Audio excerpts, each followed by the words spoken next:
di Pertamina di Indonesia seperti ini. Lalu kemudian berbagai harga minyak seluruh dunia dia boleh sebutkan. Sebab orang tua dia, ibu bapanya nak arahkan anaknya ke bisnes. Sejak kecil dia sudah atur, sudah arahkan ke situ. Saya pun tertegun, Masya Allah, hebat. Ada juga ibu bapa yang lain saya kenal di Singapura yang dia sudah buat anaknya hafal geografi dan setiap presiden seluruh negara di dunia sejak usia 7, 8, 9 tahun.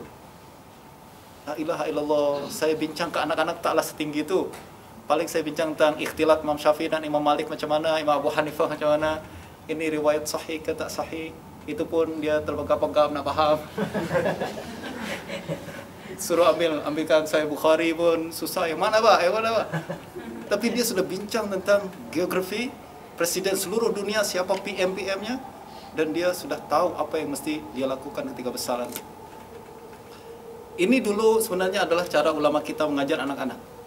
Kalau tuan-tuan baca kitab Muqaddimah Ibnu Salah, bincang tentang mustalah hadis, tapi beliau menceritakan pada satu masa di Khalifah Bani Abbasiyah, Khalifah pernah dihadirkan seorang budak usia 7 atau 6 tahun, tapi semua Al-Quran sudah hafal, ribuan hadis dia sudah hafal.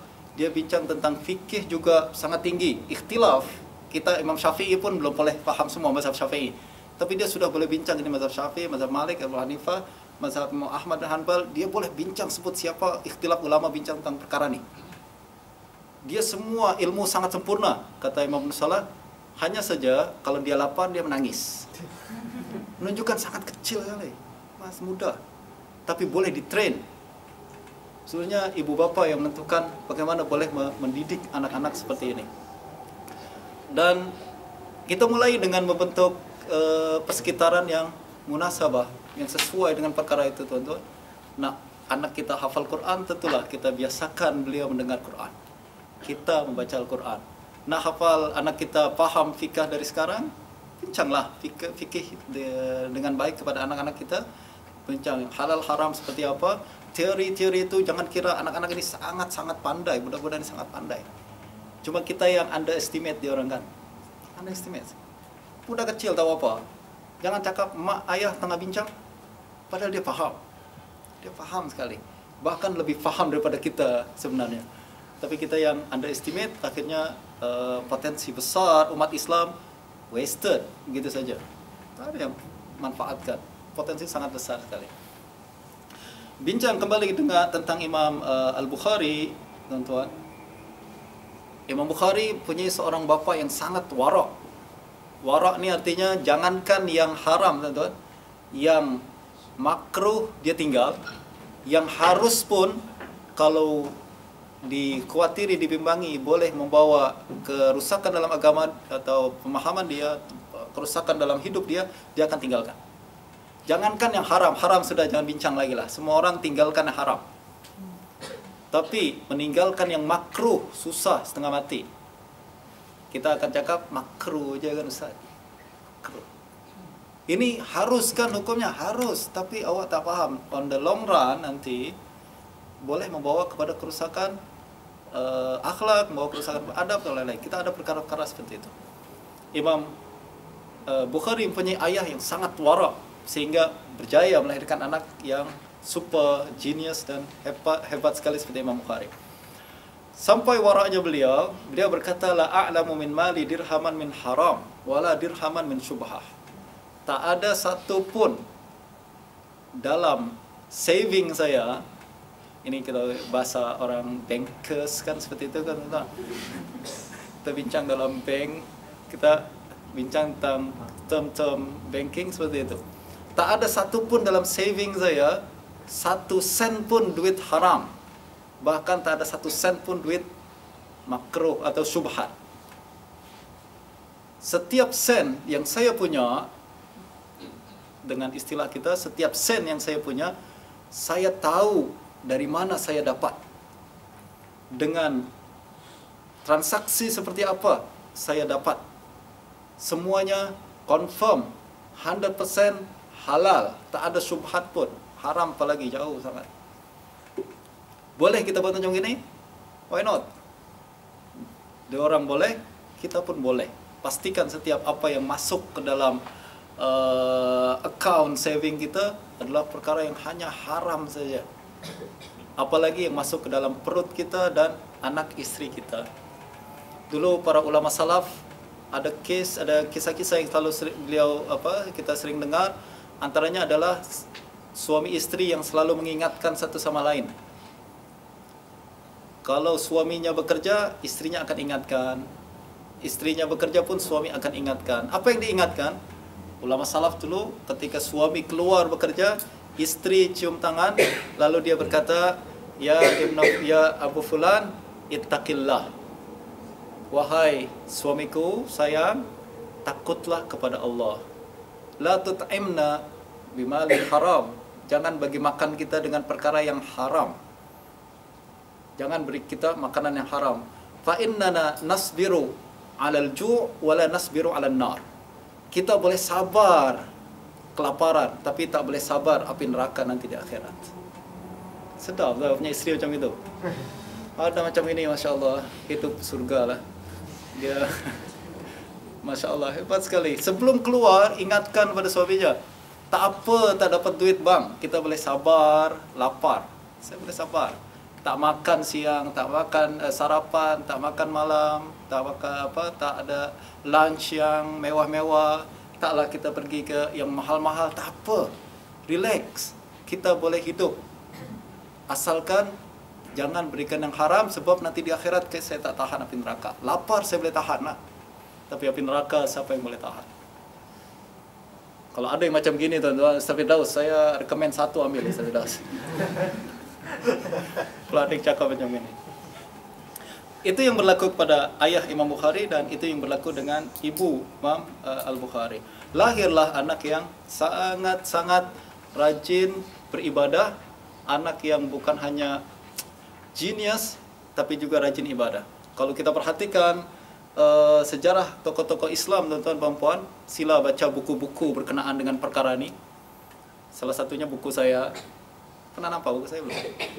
Ingat saya sudah terkenal lah, belum ya? Ada satu buku yang saya rekomen, menarik untuk dibaca, berkenaan dengan kisah-kisah para ulama, yaitu Rasul Mulia, Akhlak Mulia, dan Umat Mulia. Isinya tentang kisah-kisah para ulama untuk menjadi ingatan dan panduan kita. Nah, kalau kita melihat sejarah umat Islam, tokoh-tokoh besar Islam, tuan-tuan, setiap kita akan tengok satu pattern yang selalu berlaku, yaitu genius tak pernah berpisah dengan kesolehan. Kecerdasan tak pernah berpisah dengan kesolehan. Siapapun orangnya, tokoh Islam. Kalau kita dengar si fulan sangat genius, kita akan tengok dia sangat rajin ibadah tengah malam. Dia akan rajin sangat baca Quran. Dia sangat dekat dengan Allah Subhanahu wa taala. Sebab konsep kecerdasan dalam Islam adalah hati yang bersih sehingga boleh menerima cahaya Allah Subhanahu wa taala. Bagaimana kita boleh bersihkan hati kalau penuh dengan maksiat? Bersihkan hati adalah dengan perbanyak ibadah dan melakukan aktiviti yang Allah ridhai, termasuk menjaga makan minum yang halal saja. Satu saja maksiat yang kita lakukan membuat hati gelap. Ini pun disebutkan dalam hadis Nabi sallallahu alaihi wasallam bahwa innal abda idza aznaba dzanban nukitat fi qalbihi nuktah sauda. Seorang hamba yang melakukan maksiat, hatinya akan ternoda dengan satu noda hitam. Jika dia bertaubat, akan kembali lagi bersih. Tapi kalau dia tak bertaubat, tambah lagi sehingga hati itu menjadi gelap sekali. Ini yang berlaku. Apabila hati gelap, susah kita mendapatkan kepahaman. Apabila hati bersih, kita akan boleh faham, hafalan pun sangat kuat sekali. Kalau kita bincang tentang tokoh-tokoh hadis, fikih, mungkin dah biasalah. Kita tengok pada tokoh falsafah Islam terkenal, yaitu Ibn Sina misalkan. Coba tuan-tuan buka kitab Syiar A'lam Nubala, Imam Zahabi sebutkan Ibnu Sina ni setiap kali mendapatkan satu masalah yang sangat berat, tak dapat penyelesaiannya, tak tahu bagaimana nak mencari solusinya untuk permasalahan dalam ilmu falsafah kedokteran. Ibnu Sina terkenal dalam bidang falsafah kedokteran dan logik. Beliau sangat hebat sekali. Juga berbagai bidang-bidang yang lain. Setiap kali mendapati satu masalah, apa yang beliau lakukan? Dia akan pergi ke masjid, dia akan solat sunnah sebanyak-banyaknya, minta berdoa kepada Allah Subhanahu Wa Taala supaya diberikan penyelesaian bagi masalah tersebut.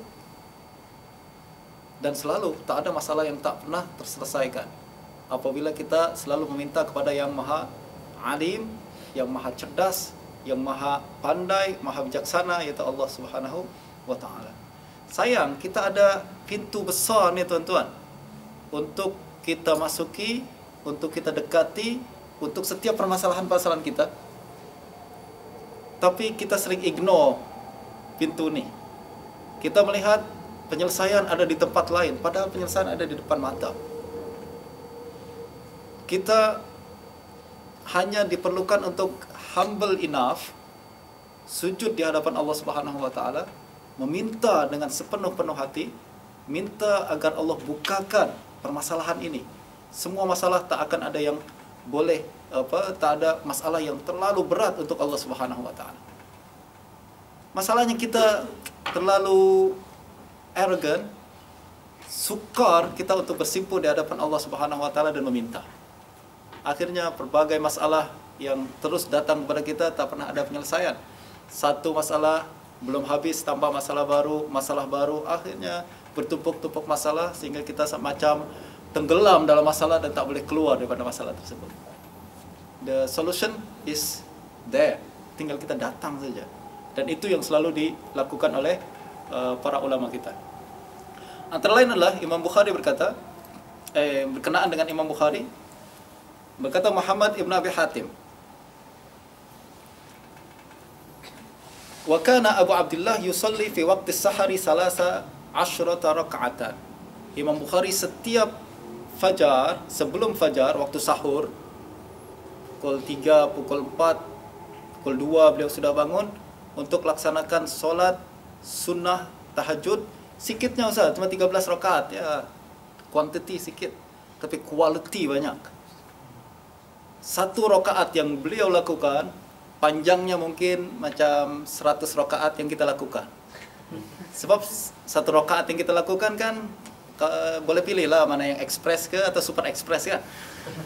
Kalau nak super express dalam tak sampai 5 menit habis. Allahu Akbar, selesai. Sudah selesai zuhur, dah selesai. Cepatnya, express. Tapi yang dilakukan oleh orang yang nikmat dalam ibadah, satu rakaat tu begitu sayang untuk kita lalui dengan cepat tanpa kita ambil manfaat daripadanya. Perbezaan solat kita dengan solat para ulama dahulu. Ulama dahulu lepas solat mereka akan dapatkan charge energi yang baru, macam baru saja di charge. Handphone kita sudah blink, dah hampir mati, charge lagi dia akan hidup balik kan teman-teman. Cahayanya, resolutionnya pun makin jelas, nampak, tengok. Itu yang dirasakan oleh para ulama kita dahulu. Solat adalah saatnya kita mencharge energi kita sehingga kita akan boleh lebih fresh lagi menghadapi tugasan dalam hidup ini. Tapi kita solatnya sama Ustaz. Zuhur 4 rakaat. Ulama dahulu pun 4 rakaat. Tak ada ulama dahulu solat zuhur sampai 100 rakaat, ada. Biasa 4. Normal. Zuhur, asar sama seperti yang kita lakukan. Tapi kenapa efeknya berbeza? Maybe kita tak buat solat seperti yang mereka buat. Dari segi formality mungkin sama. Bilangan rakaatnya, cara sujudnya, berapa Ustaz, berapa ke sudutnya, berapa nih ruku tu mesti berapa degree kita letak tubuh kita, kalau duduk berapa degree duduknya. Itu formality tuan-tuan, penting ya, penting insya-Allah. Tapi yang lebih penting adalah quality yang ada di dalam solat tersebut. Sayang, suatu anugerah yang sangat besar solat dari Allah Subhanahu Wa Taala jika kita dapat manfaat sebagaimana yang telah didapatkan oleh para generasi Islam terdahulu. Gitu juga Imam Bukhari. Tuan-tuan, ini solat malam. Solat malam saya sangat highly recommend lah untuk tuan-tuan lakukan. Bukan untuk siapa saja. Bukan hanya dalam bidang dakwah. Tentu seorang da'i, kalau dia tak punya wirid, istilahnya, punya quality time dengan Allah Subhanahu wa taala di tengah malam, dia tak akan mampu menjadi dai yang dihormati dan memberikan efek besar dalam masyarakat. Gitu juga seorang ayah, jika tak punya quality time dengan Allah Subhanahu wa taala, maka dia tak akan boleh melaksanakan tugasan parenting dia dengan baik kepada keluarganya. Siapapun kita, apapun profession kita, quality time dengan Allah sangat-sangat perlu. Quality time itu bila? Tengah malam, tuan-tuan.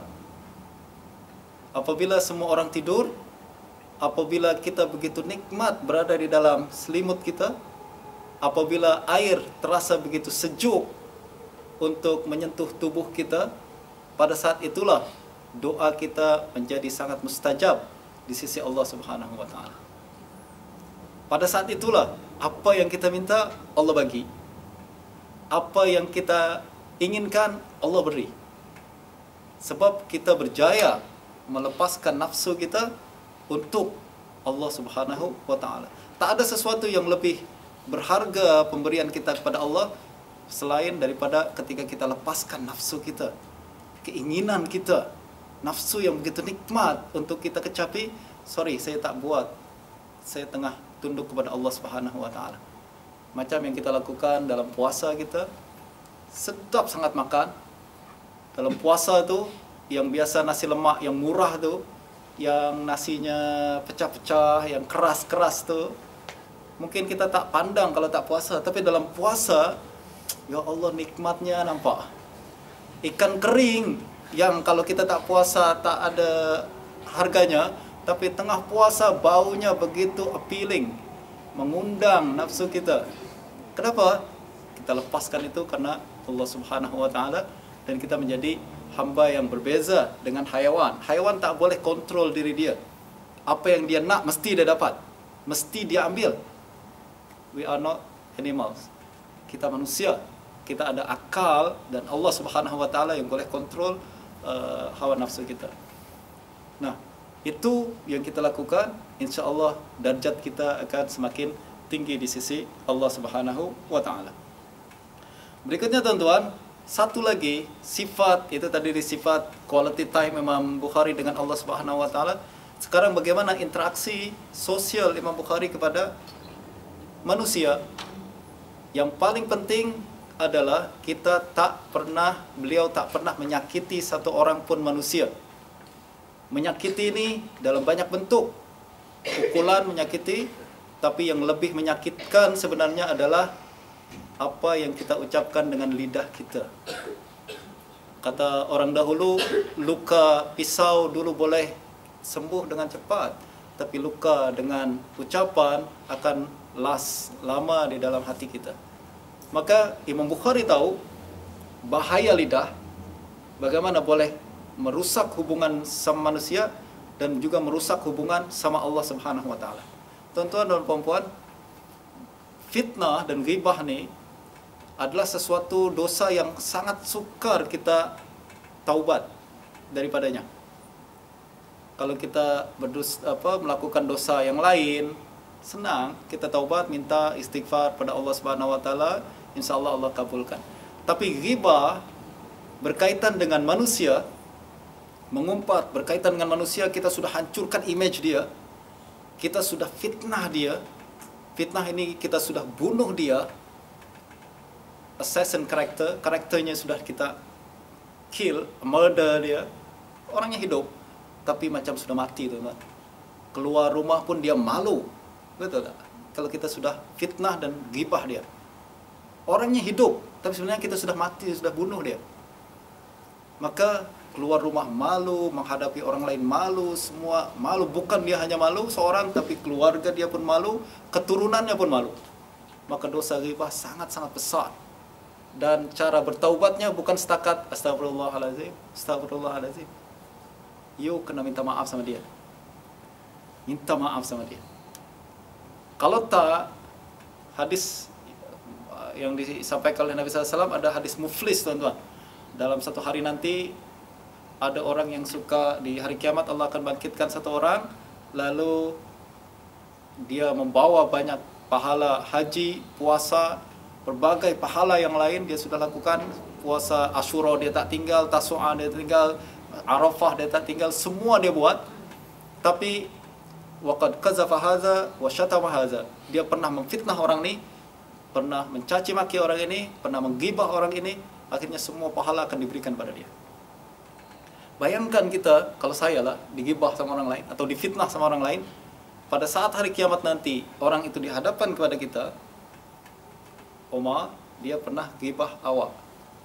Sekarang Allah putuskan supaya awak ambil semua pahala dia sebagai recovery kan. Kalau kita buat something wrong dengan orang lain, kita ada recovery cost-nya kan, kita kena recover balik, kita ambil ganti rugi atas kerugian yang telah dia lakukan.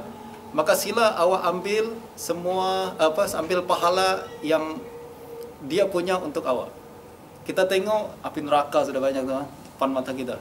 Kita perlukan sangat pahala untuk menyelamatkan kita daripada api neraka. Kira-kira kita ambil sikit ke banyak? Kalau saya diberikan blank check macam gini, ini blank check nih, saya ambil sebanyak-banyaknya lah. Ambil semua pahala aja. Dan kita tak peduli, tak kasihan ke sama dia. Saat itu sudah tak ada kasihan lagi, teman-teman. Yang ada cuma bagaimana menyelamatkan kita daripada api neraka. Ibadah kita pun sikit. Ada pula orang gibah kita, happy lah kita, alhamdulillah dapat tambahan pahala, happy. Justru itu para ulama dulu selalu mengatakan, kalau kita nak menggibah orang lain, gibahlah ibu sendiri. Kenapa? Sebab pahala kita akan diberikan kepada orang yang digibah kan, kasih ibu lagi bagi daripada kasih orang lain. Nak mengumpat silalah, mengumpat ibu sendiri, pahala kita kasih ibu kita, at least ada manfaatnya. Daripada kita kasih kepada orang yang kita tak kenal, yang kita tak pernah lihat, tak pernah jumpa, tapi benci setengah mati.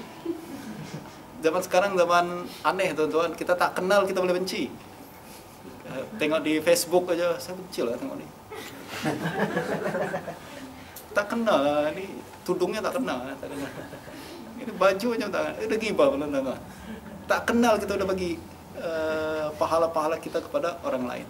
Dan karena kita faham konsep seperti ini, untuk mangsa gibah, untuk mangsa fitnah, tak payahlah kita sampai murung, taklah merasa macam saya telah difitnah, macam kita wah, dunia sudah kiamat. Relax.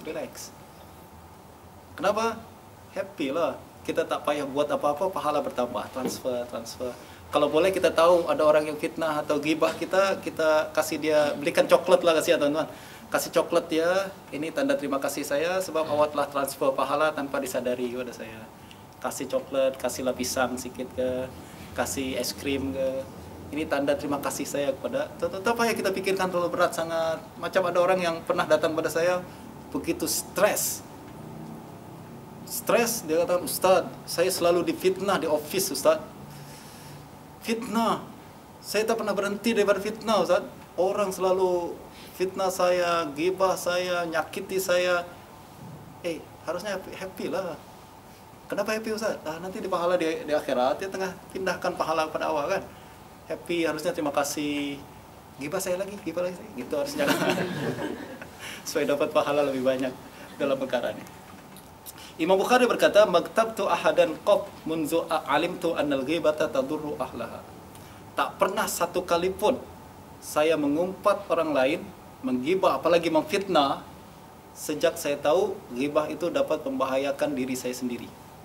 Orang pandai tak akan menggibah. Mustahil. Kita perlu pahala. Why kita kasih orang lain berapa? Nak tak clever. Orang pandai tak akan pernah menggibah. Justru itu tuan-tuan, kena faham, orang yang menggibah, suka fitnah, sebenarnya mereka tak pandai, mereka jahil. Kenapa kita pikirkan sangat ucapan orang jahil? Mereka tak tahu apa yang baik dan buruk untuk diri mereka. Wah, kita pikiran, don't bother lah. Relax je, ini orang jahil, relax. Kita bersama Allah Subhanahu wa Ta'ala. Tidak pernah menyakiti orang lain, Dan yang terakhir, saya nak bincang tentang fitnah yang dialami oleh Imam Bukhari. Imam Bukhari dan imam-imam lain, sunnah mereka adalah kena fitnah, bukan fitnah ringan, bahkan sampai kepada darjat mengkafirkan. Ini penyakit yang sangat-sangat berbahaya yang ada pada umat Islam sejak dahulu hingga saat ini, yaitu suka mengkafirkan orang yang berbeza pandangan dengan kita. Kalau tak setuju, silakan tak setuju. Kalau tak sejalan, sealiran dengan kita, silakan tak sealiran. Tak ada orang paksa kita untuk ambil aliran orang tersebut. Tapi kalau sampai mengkafirkan, ini bahaya sangat besar sekali dan bukan salah satu adab yang diajarkan dalam Islam, bahkan sama sekali bukan sifat Ahlus Sunnah wal Jamaah. Tuan-tuan, Ahlus Sunnah wal Jamaah, kalau kita tengok kitab-kitabnya mulai daripada Imam Abul Hasan Al-Asy'ari, mulai dari murid-murid beliau seperti Ibn Furuq dan lain-lain sampai sekarang, tak ada satupun mereka senang mengkafirkan orang yang berbeza pandangan. Mungkin mereka katakan ini pendapat salah, ini pendapat tersesat, tapi kafir, mereka tak akan senang-senang mengkafirkan orang lain, kecuali apabila bukti sangat jelas. Apabila orang yang berkenaan telah melanggar ayat Al-Quran yang atau sunnah mutawatirah atau maklum minad din bid-darurah. Ini perkara yang berhati-hati berlaku. Sebab apabila kita suka melabel dan mengkafirkan orang lain, perpecahan berlaku dalam tubuh umat Islam. Bahkan umat Imam Bukhari sendiri pernah dikafirkan orang lain. Anyone boleh sebut seorang kafir lah karena beza pendapat dengan saya. Siapa saja. Mangsanya bukan orang-orang kecil macam kita, tapi mangsanya orang-orang besar macam imam besar seperti Imam Bukhari. Diriwayatkan, ata rajulun Aba Abdullah Al-Bukhari faqala ya Aba Abdullah inna fulanan yukaffiruk. Ada orang kata kepada Imam Bukhari, wahai Imam Bukhari, saya dengar seseorang mengkafirkan awak. Apa respon beliau? Faqal qala Nabi sallallahu alaihi wasallam, idza qala ar-rajulu li akhihi ya kafir faqad ba'a bihi ahaduhuma. Tak payah pikirkan sangat, kata Imam Bukhari, Nabi pernah bersabda, kalau ada seseorang menuduh orang lain kafir, maka tuduhan itu mesti jatuh kepada salah satunya, sama ada yang dituduh atau yang menuduh. Kalau kita katakan si fulan kafir, padahal dia tak kafir, maka tuduhan itu akan jatuh sendiri kepada kita. Kita telah membuang dan merusak agama akidah kita karena tuduhan dan hawa nafsu kita sendiri. Justru para ulama selalu berkata, jangan senang-senang mengkafirkan orang lain. Walaupun ini berlaku di seluruh negeri, tuan-tuan. Di Indonesia berlaku fenomena ini, di Malaysia pun berlaku fenomena seperti ini, dan ini bukan sesuatu yang sihat. Ini tidak membuat umat cerdas, malah akan melahirkan perpecahan di kalangan umat Islam itu sendiri. Jadi sangat-sangat dijaga lidah kita dan apa yang kita sampaikan agar tidak membawa kepada fenomena seperti ini. Kalau kita tengok dalam Facebook atau apa, ramai sangat orang yang cepat menghukum kafir orang lain. Dan ini ada konsekuensi yang sangat besar sekali, teman-teman. Yang pasti ulama besar tidak akan, orang alim tidak akan melakukan perkara tersebut. Jadi kita tinggalkanlah orang-orang yang seperti itu. Imam Bukhari wafat di Khartang pada malam Sabtu, bertepatan malam Aidil Fitri. Tengah takbir raya, kita tengah siap-siap masak lemang dan rendang dan lain-lain. Sebenarnya pada malam itu adalah Imam Bukhari meninggal dunia pada tahun 256 Hijrah atau 870 Masehi selepas salat Isya. Beliau dikemumikan pada esok harinya, hari raya Aidil Fitri selepas zuhur. Di akhir hayat Imam Bukhari, tuan-tuan, kita sekarang cuma tahu Imam Bukhari imam besar yang dihormati oleh berbagai kalangan, padahal di akhir hayatnya beliau mengalami tekanan yang sangat kuat daripada orang-orang yang berbeza pandangan dengan beliau. Sian, ulama hebat selalu saja ada orang-orang jahil yang coba menyakitinya. Orang yang coba merusak nama beliau, bahkan mengkafirkan beliau, sehingga Imam Bukhari terpaksa keluar daripada Nisabur. 1 tahun kemudian beliau meninggal dunia di tempat kelahirannya sendiri di Bukhara. Sebenarnya ada satu poin lagi tuan-tuan. Saya rasa masa tak cukup lah. Atau kita nak betul sampai pagi besok? Okay, insyaAllah kita akan berjumpa kembali pada kesempatan yang lain insyaAllah. Dah hampir pukul 2. Dan terakhir saya nak kenalkan ni satu produk tuan-tuan. Bukanlah nak kenalkan produk saya, tapi menurut saya yakin betul bahawa ini perkara baik untuk di-share dan dikongsikan pada tuan-tuan sekalian. Ini majalah Al-Ustaz, bincang tentang hukum hakam, bincang tentang semua hukum yang berkaitan dengan hidup kita.